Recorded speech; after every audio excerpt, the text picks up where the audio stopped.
ketemu lagi dengan saya Sururi. Pada sore hari ini saya kedatangan tamu dari Tanjung Selor, berdua naik motor. Niat dan tujuannya mau belajar hipnotis.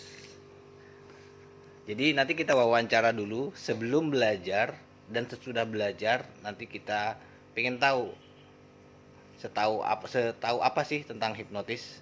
Nah baik, ini ini Mas siapa? Mas Fadil Mas Fadil. Dari mana Mas? dari Tanjung Selor. Dari Tanjung Selor. Ya.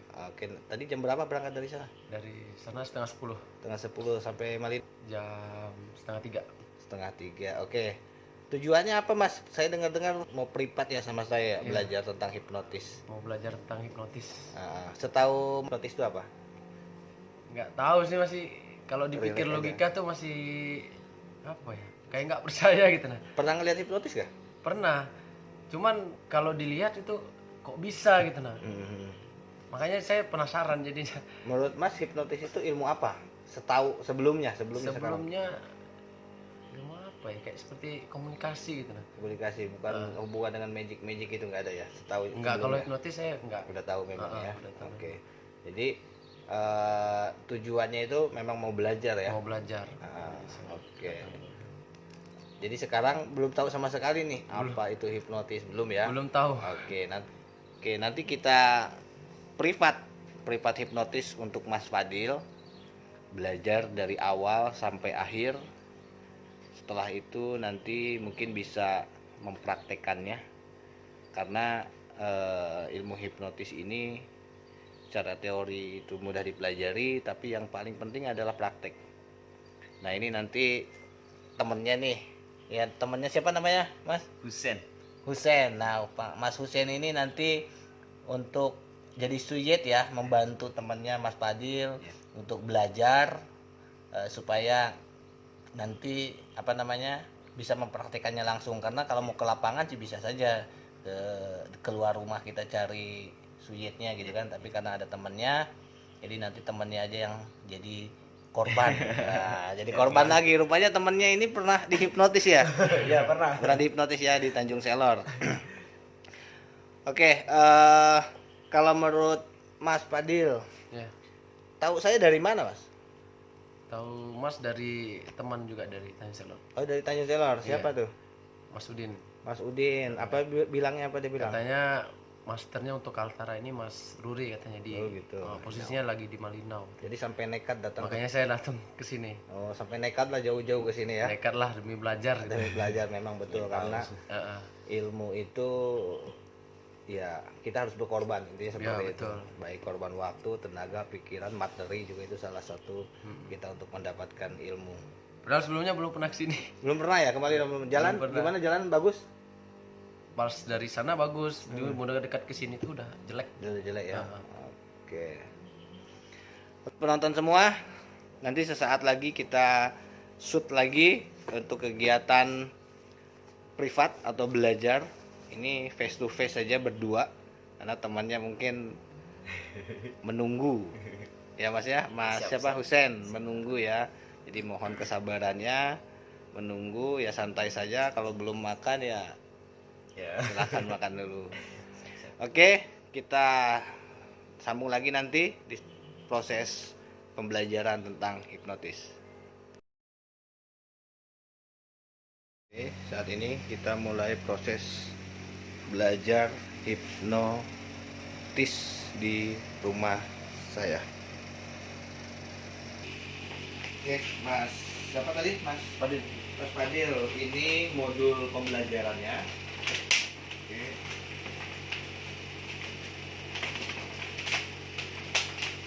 Akan di modul pembelajarannya ini ID pesertanya. Silakan pakai. Oke, silakan duduk kembali.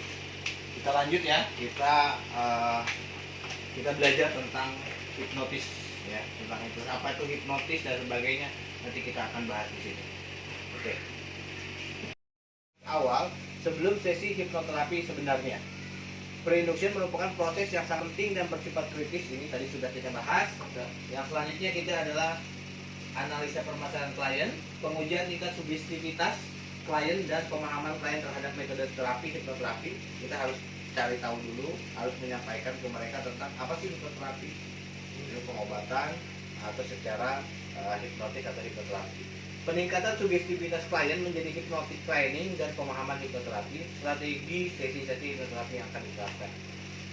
Jadi pada dasarnya proses-proses ini yang pertama, sebelum memulai hipnotis, si klien harus bersedia dulu, bersedia tentang dia mau dihipnotis, hipnoterapi. Yang keduanya dia harus yakin dulu.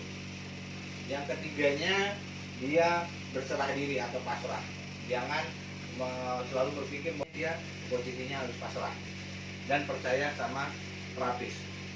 Setelah itu baru menganalisa permasalahan klien. Masalahnya apa? Kalau dia fobia, tadi saya jelaskan fobianya apa. Sejarah fobianya bagaimana? Akar masalahnya di mana? Yang kita akan pecahkan adalah akar masalahnya, bukan kucingnya, bukan ulatnya, ya, atau bukan hal-hal yang fobia lainnya, tapi akar masalahnya yang akan kita pecahkan. Nanti cara memecahkan akar masalahnya seperti apa? Selanjutnya pre-induction tadi, suggestive dan tes hypnotic training. Hypnotic training gabungan dari pemahaman perintah, kepatuhan, kerjasama, dan sensasi sugestivitas. Hipnoterapis harus memiliki kemampuan untuk meningkatkan sugestivitas dari klien. Nah, itu sudah jelas tadi ya. Jadi, untuk meningkatkan sugestinya supaya lebih kuat lagi. Oke. Induction tadi sama. Induksi merupakan sugesti untuk membawa klien dari normal ke hipnotis. Dengan kata lain, conscious dari klien sangat rileks atau bahkan tertidur tadi, bisa dengan posisi tidur rileks tadi atau dalam posisi hipnotis formal yang tadi. Kalau dia sudah nyaman, tidak bergerak, tidur, kita bisa memasuki script atau sugesti-sugesti yang positif. Selanjutnya ini sudah tadi ya, sulit dan moderat dan mudah itu sudah kita bahas. Ini deepening sudah kita bahas, terminasi sudah kita bahas. Rehipnotisasi. Klien yang baru saja dilakukan dari hipnotis pada umumnya tingkat sugestivitasnya bertambah karena faktor hipnotik training. Jadi maksudnya setelah dia sadar, dia masih ada nempel tingkat sugestinya. Jadi sejam kemudian masih bisa dihipnotis, atau beberapa hari kemudian masih bisa mudah untuk dihipnotis. Asal jangan dikasih lihat videonya. Hasilnya jadi hipnotis, sebenarnya stay hipnotis panggung, kasih lihat, dia kasih permainan ini pasti dia nggak mau, dia akan menolak. Oke. Nanti caranya supaya nggak menolak gimana? Nanti kita kasih tahu rahasianya bagaimana, biarpun dia tahu, tapi dia tidak menolak. Depth level of hypnosis. Nah ini walking suggestion, fenomena seperti yang saya jelaskan tadi, ini sehubungan dengan seperti pantai, gunung dan sebagainya tadi dalam itu ya. Faktor yang mempengaruhi depth tense level, kondisi psikolog atau kejiwaan kliennya sendiri, tingkat keaktifan berpikir klien, suasana dan kondisi lingkungan, keterampilan seorang hipnoterapi, waktu, tingkat kepercayaan klien terhadap seorang hipnoterapi. Sekali lagi, kondisi psikolog kejiwaan klien kita harus tahu kondisinya. Jangan pula dia seperti dia mau berhenti merokok, menghipnoterapi, dia mau berhenti, tapi hatinya setengah. Aku berhenti enggak ya? Aku berhenti. Jadi dia setengah. Kalau dia sudah setengah, tidak pasrah, memang betul-betul mau berhenti merokok, itu tidak bisa. Dia akan prosesnya paling 2-3 hari ya berhenti, selanjutnya pasti merokok lagi.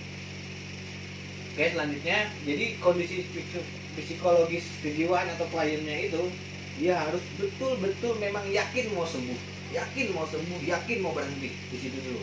Kalau dia hanya coba-coba, mendingan nggak usah. Efeknya nggak ada. Efeknya mungkin ya tadi saya bilang 1-2 hari ada efek, selanjutnya tidak ada efek. Dan hipnoterapi harus dilakukan 2-3 kali hipnoterapi. Terapinya harus dilakukan 2-3. Kalau 1 kali aja nggak cukup. Kecuali kalau memang permasalahannya itu tidak terlalu rumit, itu masih bisa dengan 1 kali. Tingkat keaktifan berpikir klien, nah ini banyak tanya, dia berpikir dan sebagainya, itu lebih lebih harus menonjol, jangan juga dia pasif diam saja gitu kan. Suasana dan kondisi lingkungan. Tadi kalau kita mau hipnoterapi ya jangan ribut, anak-anak lari-lari atau bagaimana ya jangan. Itu harus tempat yang khusus, yang kira-kira sepi, tidak terganggu, suasananya enak, jangan juga terlalu panas. Nanti lagi rileks, bawa keringatan, nah itu. Atau kalau dibantu dengan harum-harum boleh, dibantu dengan lampu remang-remang boleh, dengan musik-musik relaksasi boleh. Keterampilan dan yang selanjutnya keterampilan seorang hipnoterapi. Oh, ngawur. Ngawur. Pokoknya nggak tahu lah. Ya inilah proses setelah pembelajaran hipnoterapi, melakukan praktek langsung, Malam ini bisa mabar kita kalau mau. Ayo nanti abis ini main. Nanti melakukan mabar bareng ya. hipnotis kepada temannya. Sekarang dalam posisi terhipnotis. Gimana? Ya. Tidur. Ya bagus dan tertidur. Prakteknya berhasil. Dengar langsung ditekan lagi, tidur lebih dalam lagi. Tidur lebih dalam lagi, tidur lebih dalam lagi, tidur lebih nyenyak lagi, semoga lebih nyenyak lagi, lebih nyaman lagi. Ya relax, lebih relax lagi. Ya, dan hitungan ketiga kamu akan lebih nyenyak lagi tidurnya. Oke. Ya coba Nanti di saat buka mata nanti, di saat buka mata nanti saya akan berhitung dari 1 sampai 3. saya akan berhitung dari 1 sampai 3. Pada hitungan ketiga, Pada hitungan ketiga kamu ngomongnya jadi gagap. kamu ngomongnya jadi gagap. Kalau mengerti, anggukan kepala Anda. Kalau mengerti, anggukan kepala Anda. Mengerti? Oke, saya akan berhitung dari 1 sampai Saya 3. akan hitung dari 1 sampai 3. Pada hitungan ketiga, kamu jadi gagap. Pada hitungan 3 kamu jadi gagap. Oke, 1, mulai. 2, 3. Buka matanya. Oke. Namanya siapa, bro?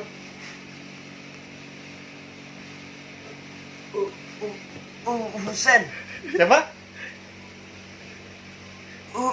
Husen. Ajak ngobrol lah. Ajak ngobrol. Jadi kapan kita pulang? Besok. Besok. Iya. Jadi ketemu bawa kan nanti? Besok Jadi jadi jam berapa ketemu bawa besok?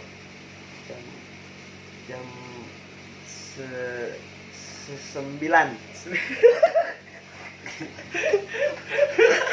Kamu kenapa? Jam 9. Habis itu kita balik ke mana? Ke Tanjung. Tanjung. Oh, oke. Tadi udah makan kan? Belum. Oh, sekarang lapar. Iya. Iya. Ini minum air putih tapi jadi jamu pahit ya. Nah, coba minum air putih ini. Itu air apa gitu? Ini air apa? Aqua. Rasanya apa? Rasanya apa? Rasanya apa? Biasa. Biasa.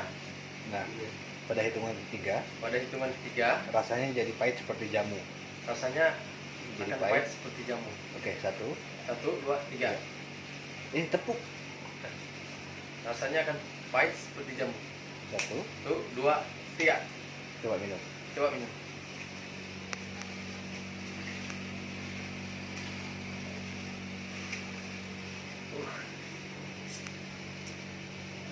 Pahit. Lagi-lagi. Pahit. Ya, pahit. Lagi. Apabila Anda Apabila untuk orang yang tersentuh, Mm-mm. apabila Anda melihat api, Anda langsung tidur lebih dalam lagi, lebih dalam lagi dan Lebih semakin rileks lagi. dalam. Oke, pada hitungan ketiga, Anda lihat api, Anda Anda tidur. lihat api, Anda akan tertidur lebih Mengerti? dalam. Mengerti? Mengerti? Oke, silakan. Lihat tangan saya. Lihat tangan saya. Lihat apinya. Lihat. 1, 2. 1, 2.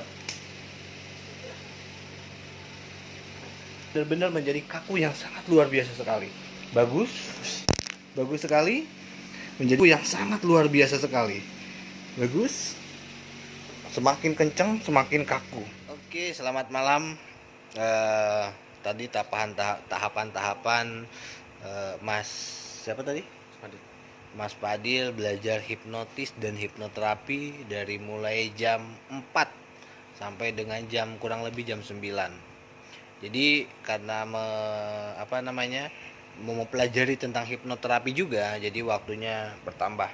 Dan tadi sudah kita lihat video sebelumnya, beliau sudah mempraktekkan bagaimana beliau menghipnotis orang, karena memang perlu bimbingan dan perlu terus dilatih.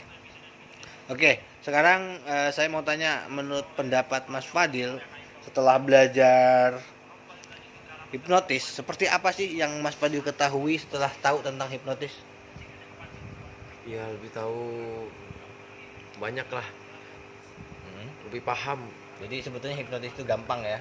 Gampang sekali. Gampang sekali Iya. ya, simpel ya, Simple. intinya simpel ya.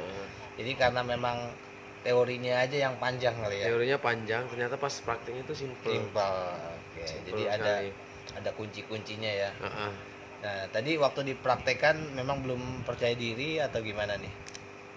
Awalnya Atau sih sudah percaya nggak diri? percaya, cuman pas dilihat, wah ternyata nyata gitu. Ternyata ya. Ternyata bisa gitu. Oke. Jadi sekarang sudah bisa ya, tinggal terus berlatih ya. Bisa, cuma dilatih lagi Betul, dilatih lagi. Oke. Silakan mungkin mau mengucapkan apa setelah pembelajaran ini, langsung kita closing saja.